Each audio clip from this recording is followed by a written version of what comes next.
Hello mga kasisi at mga kaludes, vlog ko for today ay magsisigang ako ng bangos. At ayan nga, nagpakulo na ako ng tubig na merong kamatis at sibuyas. At inilagay ko na rin yung 2 ulo ng bangos kasama ang atay.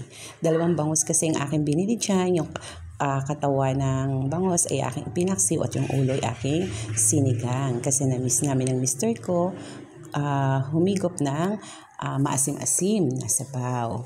At ayan na nga, kumulo na siya. Inilagay ko na rin dyan yung aking gulay na kangkong. Ayan. At pagkatapos ganyan, halo-haluin lang para magpantay yung pagkakaluto ng kangkong na gulay. Sarap kasi humigop ng sabaw, lalo na kung maasim-asim. Ayan, halo-halo lang. At pagkatapos niyan, ayan, ilalagay ko na rin kasunod ang aking panggulay na sitaw.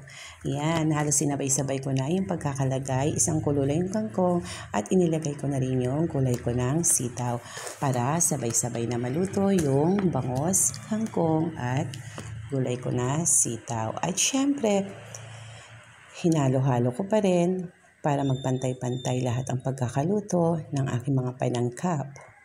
Ayan mga kasisi ko at ludes. At dahil ready na, syempre ang kasunod niyan ay tinimpla ko na. Tinimpla ko lang siya sa asin. Lagyan ko siya ng asin. At nilagyan ko lang siya ng tamarind powder. Yan lang po talaga yung aking simpleng pagtimpla sa aking sinigang na bangos. So ayan, napakasarap na po talagang humigop ng sabaw. At syempre, hindi mawala kapag tayo ay may sinigang, yung siling green na nagpapadagdag ng sarap dahil ito ay medyo may anghang. So ayan, yummy-yummy na mga kasesek at mga kaludes. Sarap na humigop ng sabaw. So ayan, minimix ko mabuti yung tamarind powder na akin nilagay. Ayan, at syempre, pinakahuli ay tinikman ko na. At ayan na nga, napakasarap niyan mga kasisi at mga kaludes. Siya, tara na, luto na yan. At simulan na natin ang kainan.